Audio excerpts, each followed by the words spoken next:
अजीजा ने मना आपको आपके भाई आदिल राजा का सलाम पहुंचे। मैं आपको खुश आमदीद कहता हूं एक दफा फिर। सोल्जर स्पीक्स रीलोडेड के ऊपर आज 22 मार्च 2026 है, एक दिन दूर पाकिस्तान डिफेंस डे से, जिसको मनाने के लिए पाकिस्तान खुद भी तैयार नहीं है अगर अस्करांडू ब्रिगेड से बाहर देखा जाए तो। लेकिन बहरहाल इस वक्त मेरे पास जो है वो इमरान खान की सेहत से मुतल्लिक जो रिपोर्ट मुझ तक पहुंची है वो मैं आप तक पहुंचाना चाहता हूं। और उसके अलावा इमरान खान की रिहाई के लिए जो इस वक्त बातचीत चल रही है, या इमरान खान की हुकूमत वापस आए तो वो खित्ते में किस तरह की सूरत हाल क्रिएट कर सकता है, इसके ऊपर एक बहुत बड़ा तनाजा कॉन्फ्लिक्ट पाया जाता है हिंदुस्तान के अंदर, इंडियन एस्टैब्लिशमेंट के अंदर, इंडियन इंटेलिजेंस या स्ट्रेटेजिक कम्युनिटी के और इंडियन डिप्लोमेटिक कम्युनिटी के अंदर। वो भी मैं आपको मुख्तसर बताना चाहूंगा कि वो क्या तनाजा है। लेकिन सबसे पहले इमरान खान की सेहत से मुतल्लिक जो बातचीत लीक हुई है, और हम अपने सोर्सेज को बचाते हुए ये बात करेंगे, लेकिन हमने ये रिपोर्ट्स देखी हैं और रिपोर्ट्स हमारे सामने है, जिसमें वाज़े तौर के ऊपर ये पता चलता है कि इमरान खान को अभी भी आइसोलेशन के अंदर रखा गया है अडियाला जेल के अंदर। और इमरान खान की जो आंख का मामला है वो स्टेरॉइड्स के इंजेक्शन इमरान खान साहब को लगाए जा रहे हैं, जो कि आंख के अंदर अगला इंजेक्शन भी लग चुका है और कोर्स कंप्लीट हो गया। और उसके अलावा ओरल इमरान खान साहब को स्टेरॉइड्स की गोलियां दी जा रही हैं,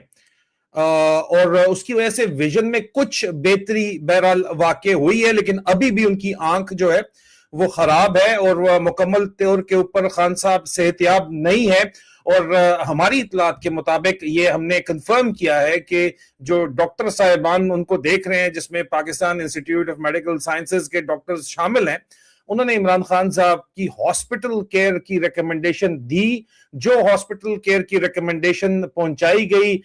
जीएचक्यू में, आसिम मुनीर से पूछा गया तो उसने कहा कि नहीं, कोई जरूरत नहीं है, क्योंकि मिलिट्री इंटेलिजेंस की ये रिकमेंडेशन थी कि कोई जरूरत नहीं है, अगर इमरान खान अस्पताल गया तो फिर क्राउड को कंट्रोल करना हमसे पॉसिबल नहीं रहेगा, अडियाला जेल के अंदर ही जो है वो इलाज करवाया जाए जो इलाज करवाया जाए। तो ये तो इमरान खान साहब की सेहत है एक तरफ, दूसरी तरफ सुहेल आफरीदी ने जो वादे किए हुए हैं, और बहुत से पाकिस्तान में जो बहुत बड़े बड़े टार्जन हैं उन्होंने उन वादों की बहुत जो है वो शादियाने बजाए हैं इमरान खान रिहाई फोर्स के नाम के ऊपर। उसके ऊपर भी जारी बात है, मैंने पिछले वीलॉग में तो बात की है कि कुछ ना कुछ तो इनको करना पड़ेगा, लेकिन यह क्या वाकई कुछ करने जा रहे हैं, इसके ऊपर मैंने तहकीकात कुछ की हैं जो कि आपको शॉकिंग लगेंगी, और मैं वो तफसीलात बहुत जल्द आपके सामने पेश करूंगा। लेकिन इमरान खान की रिहाई अब अमेरिका के अंदर तो मुमकिन नहीं रही, ये बड़ा वाज़े यहां पे लग रहा है, क्योंकि अमेरिका इस वक्त जो है वो एक तरफ फेवरेट फील्ड मार्शल के जरिए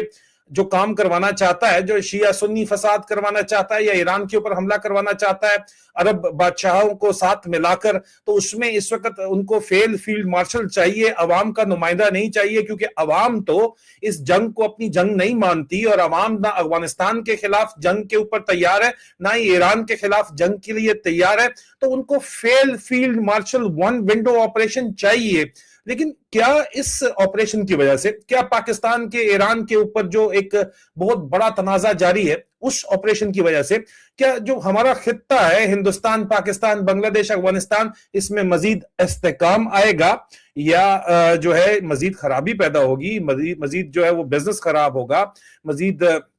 सिक्योरिटी और अमन अमान खराब होगा? तो इसका जवाब तो कोई रॉकेट साइंस नहीं है, ये तो बड़ा क्लियर है कि अगर ये ईरान के ऊपर जो चढ़ाई करवाना चाह रहे हैं सुन्नी मलेशिया की, और पाकिस्तान की फौज की जो तैयारी की जा रही है उसके ऊपर मैं तफसीलात बताऊंगा कि आसिम मुनीर ने एक अलहदा, मैंने उसके ऊपर भी तफसीलात मुझ तक पहुंची हैं, कुछ कोलैबोरेट करना बाकी है कि इन्होंने क्या वादे किए हैं अरब बादशाहों से, जिनके अवज ये अपने कर्जे माफ करा के मजीद कर्जे उठाना चाहते हैं। लेकिन इसकी वजह से खित्ते की सूरत हाल तो मजीद खराब होगी, मखदूश होगी, जाहिर बात है। इस सूरत हाल में हमने कुछ इंतहाई बड़े बड़े लोगों से, जो स्ट्रेटेजिक कम्युनिटी है इंडिया के अंदर या जर्नलिस्ट है, उनसे जब बातचीत की तो हमें पता ये चला, बहुत हैरान कुन इंकिशाफात हुए। मैंने उनसे पूछा कि आप जो है वो नवाज शरीफ को बाकायदा तौर के ऊपर सपोर्ट कर रहे थे, आपका मिनिस्ट्री ऑफ एक्सटर्नल अफेयर का एक अफसर जब तक नवाज शरीफ लंदन के अंदर था तो उसके साथ राब्ते में भी रहता था, और इंटरनेशनल एस्टेब्लिशमेंट से जेनेवा में मुलाकातें हुई, इजरायली भी उनके अंदर शामिल थे, अमरीकी भी शामिल थे, नवाज शरीफ और उसकी मौजूदा बेटी जनरल रानी मरियम नवाज मरियम सफदर की, तो वो जब मुलाकातें हुई थी तो जाहिर बात है कि वो मुलाकातें फैसिलिटेट आप ही लोगों ने करवाई थी। तो नवाज शरीफ ने तो आपसे वादा किया था कि वो पूरे के पूरी सिचुएशन कंट्रोल में करेगा, आसिम मुनीर भी उसके कंट्रोल में होगा। तो अब बताइए कि अब आपका क्या ख्याल है? एक बहुत ही, क्योंकि मैंने ये सवाल इसलिए किया था क्योंकि जाहिर बात है कि इमरान खान को लेके एक बड़ा प्रो सेंटिमेंट भारत के अंदर पाया जाता है, और आपका दुश्मन मुल्क ही सही लेकिन दोस्त और दुश्मनी अपनी जगह के ऊपर, लेकिन उनको भी अपना कारोबार चाहिए, उनको अमन चाहिए, और खित्ते में इस्तेकाम होगा तो वो बड़ी तेजी के साथ राइज कर रहे हैं। एक इंटरनेशनल स्टेज के ऊपर वो राइज करते रहेंगे, स्ट्रेट ऑफ हॉर्मज खुली रहेगी तो एनर्जी कॉरिडोर खुला रहेगा, तो बहुत से मामला उनके लिए आसान होंगे। तो इस सूरत हाल के अंदर और पाकिस्तान अगर पंगा लेता है जाके हिंदुस्तान के साथ भी या अफगानिस्तान के साथ भी और अब ईरान के साथ भी, तो वो उनको सूट तो नहीं करता। लेकिन बहरहाल बड़ा मुझे हैरान कुन बातचीत पता चली कि इंडिया के अंदर दो कम्युनिटीज का, एक स्ट्रेटेजिक कम्युनिटी है जो बेसिकली उनके इंटेलिजेंस ऑफिसर्स हैं, जो अजित डोवाल साहब जो हैं वो लीड करते हैं,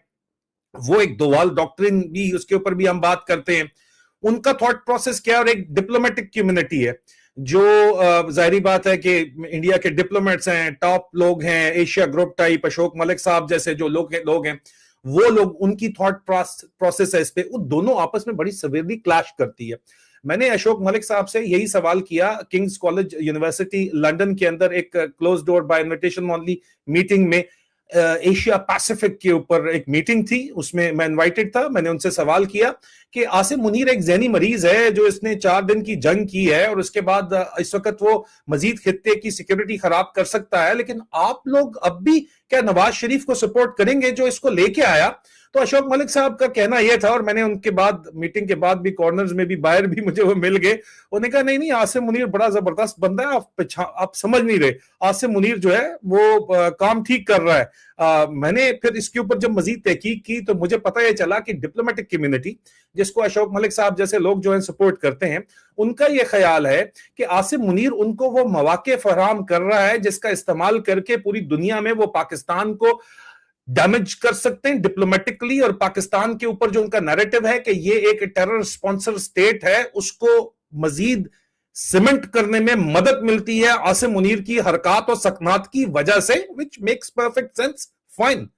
लेकिन दूसरी तरफ जो स्ट्रेटेजिक कम्युनिटी है, इंटेलिजेंस कम्युनिटी है, उसका भी बड़ा इंटरेस्टिंग पॉइंट ऑफ व्यू है। वो कहते हैं कि भाई इनको तो, डिप्लोमेटिक कम्युनिटी को तो मौका मिलता है आसिम मुनीर की वजह से अपने नंबर बनाने का, लेकिन हम ग्राउंड सिचुएशन मॉनिटर कर रहे हैं, और आसिम मुनीर अगर पंगे जो भी ले रहा है वो हमारे इंटेलिजेंस फेलियर या तो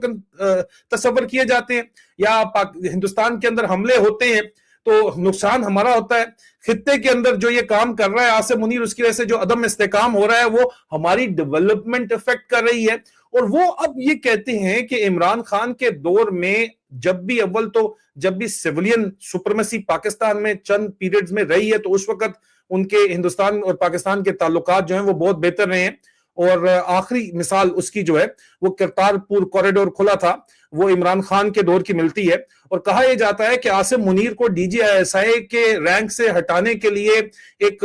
इमरान खान का एक बहुत बड़ा जो प्राइमरी मोटिवेशन ये भी थी, एक बहुत बड़ी मोटिवेशन थी जिसके ऊपर बात नहीं की जाती, कि ये जो लश्कर है और जो मुजाहिदीन के कैंप हैं जो मकबूजा कश्मीर में जाके काम करते हैं, उनको मुशर्रफ ने बंद किया हुआ था, लेकिन वो फिर भी प्लेस थे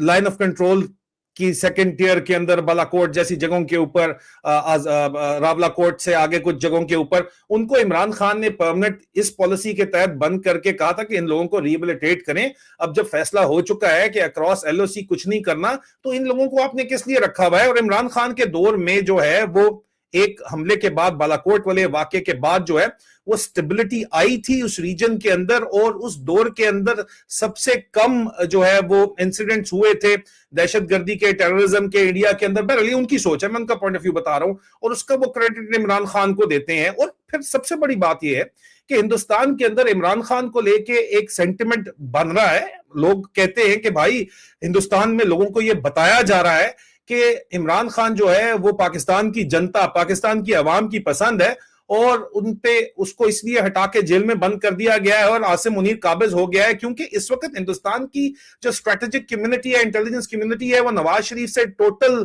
बदजन हो चुकी है। नवाज शरीफ ने जितने भी वादे किए थे वो कहते हैं कि ये हमसे झूठ बोलता रहा, ये इसने खुद पहले जो कुछ भी फौज के साथ मिलके किया हमें ये कहता रहा कि जनाब मैं तो मजबूर हूं, ये सारा कुछ फौज कर रही है। लेकिन ये जब आसिम मुनीर को लेके आया, जिन वादों के ऊपर लेके आया, हालांकि सऊदीया भी इसके खिलाफ था, अमेरिका भी इसके ऊपर राजी नहीं था, इसने कन्विंस किया कि नहीं इसको लगा दें और हमारा बड़ा जबरदस्त काम होगा और हम कंट्रोल के अंदर रहेंगे। कंट्रोल तो उल्टा होना है, पहलगाम के अंदर वाकया हुआ और अब ये हर दूसरे दिन एक नया काम कर रहा है। और आसिम मुनीर अगर रहेगा, ये स्ट्रेटेजिक कम्युनिटी का कहना है, इंडियन डिप्लोमेटिक कम्युनिटी कहती है जितना अरसा रहेगा हमारी मौजें हैं, ये अपने पुट्ठे काम करता रहेगा और हम बताते रहेंगे कि पाकिस्तान जो है वो एक दहशतगर्द मुल्क है, जो उनका पुराना बयानिया है वो चलाते रहेंगे। स्ट्रेटेजिक या इंटेलिजेंस कम्युनिटी उनकी कहती है, जो बैठी हुई है, वो कहती है कि भाई इसकी वजह से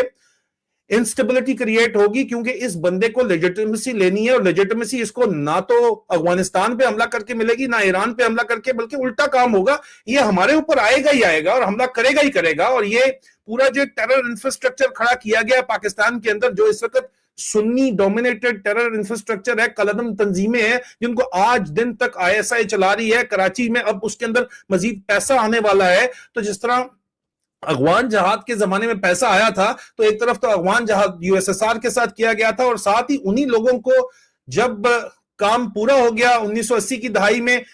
तो वो हिंदुस्तान के खिलाफ उनको डायरेक्ट कर दिया गया था। अब भी जब इन कलदम तंजीमों के ऊपर पैसा आएगा तो लश्कर जंगवी वगैरह को छोड़ के, सिपा सहाबा की ऑफशूट्स वगैरह को छोड़ के, ज्यादातर तंजीमें जो हैं, जो सुन्नी मलेशियाज है, मिलिटेंट ऑर्गेनाइजेशंस है जिनको आईएसआई स्पॉन्सर करती है, वो तो एंटी इंडिया खड़े किए गए हैं। इंडिया के अंदर जाके जो भी आप कहते हो कि वहां पे इन्फिल्ट्रेशन करके इंसर्जेंसी क्रिएट करने के लिए खड़े किए गए हैं। और उनको अब जब दोबारा डॉलर आना शुरू होगा तो उनको भी पॉलिटिकल लेजिटिमेसी लेने के लिए हिंदुस्तान के ऊपर हमला करना ही पड़ेगा। ईरान के साथ जो है वो हमला तो करेंगे ही करेंगे, लेकिन एक उनका प्रॉन्ग हिंदुस्तान की तरफ भी होगा। और ये हकीकत है, इसको कोलैबोरेट करती है पाकिस्तान की इंटेलिजेंस कम्युनिटी के भाई हमें तो लेजिटिमेसी चाहिए, और लेजिटिमेसी तो सिर्फ और सिर्फ हिंदुस्तान के साथ पंगा करके आती है, पाकिस्तान ईरान के साथ और अफगानिस्तान के साथ तो नहीं आती। अब वहां पे हमने डॉलर कमाना है ईरान के साथ पंगा करके, अफगानिस्तान के साथ हमने नैरेटिव बनाना है, चल नहीं रहा, लेकिन कोशिश हम कर रहे हैं, लेकिन हमें बहाना भी बनाना है। लेकिन असल तो हमें तो मिलेगा जो अपनी अवाम के अंदर मकबूलियत और हमें अपनी अवाम के अंदर शोहरत, और पटवारी मीडिया सेल्स के अंदर जो शोहरत मिलेगी वो तो तभी मिलेगी जब हम हिंदुस्तान से पंगा करेंगे। तो ये बात क्या आपके ख्याल में अक्रॉस द बॉर्डर उनको नहीं पता? इसलिए वो कहते हैं कि भाई हमारे पाकिस्तान के अंदर वो लीडरशिप लानी होगी, उसको बिठाना होगा या उसको फैसिलिटेट तो कम से कम करना होगा। चाहे हमें अमेरिका को ये बात करनी हो, लॉबिंग करनी हो, और चाहे हमें कहीं और करनी हो, कि जनाब वहां पे अवाम की मर्जी का लीडर आके बैठे जो पाकिस्तान की अपनी तरक्की को देखे, इस्तेकाम को देखे, और वो तो इमरान खान के अलावा कोई भी नहीं है। प्रॉब्लम इंडिया का अपना इस वक्त यह है कि आज की तारीख में डिप्लोमेटिक कम्युनिटी के जरिए तमाम लॉबिंग एफर्ट होती है, और डिप्लोमेटिक कम्युनिटी इस बात पे बल्ले बल्ले कर रही है कि आसिम मुनीर हमारे लिए बहुत अच्छा है भाई, क्योंकि इसकी वजह से हम अपना बयानिया चला सकते हैं। लेकिन वो तो सिर्फ ब्राउनी पॉइंट्स कमा रहे हैं, ग्राउंड के ऊपर तो इंडियन स्ट्रेटेजिक कम्युनिटी है या इंटेलिजेंस कम्युनिटी है या मिलिट्री कम्युनिटी है जो कि आसिम मुनीर की हकीकत जानती है, और वो तो ये सोचते हैं कि हमें अगर स्टेबिलिटी चाहिए तो हमें पाकिस्तान के अंदर स्टेबल नेबर होगा तो तब स्टेबिलिटी होगी। फिर आखिरी सवाल इसके ऊपर मैंने जो उनसे किया, एक मेरे बड़े सीनियर जर्नलिस्ट दोस्त हैं, मैंने कहा आपकी तो चाणक्य पॉलिसी थी भाई, चाणक्य पॉलिसी तो कहती है कि नेबर के साथ हालात खराब रखो, नेबर के नेबर से हालात ठीक रखो। उन्होंने कहा कि सर चाणक्य जो है वो उस वक्त की पॉलिसी थी जिस वक्त छोटी छोटी रियासतें हुआ करती थी और आपस के अंदर वो लड़ा करती थी। अब जो जमाना आ गया 200-300 साल बाद, अब जो बातचीत है वो ये है कि पूरे रीजन की बात हो रही है, और ये बहुत बड़े खित्ते के ऊपर अब जो है वो कुछ छोटी छोटी रियासतें तो है नहीं, न्यूक्लियर एरा के अंदर हम रह रहे हैं। तो यहां पे अगर हमने तरक्की करनी है हिंदुस्तान के अंदर तो हमें हमारा रीजन स्टेबल चाहिए।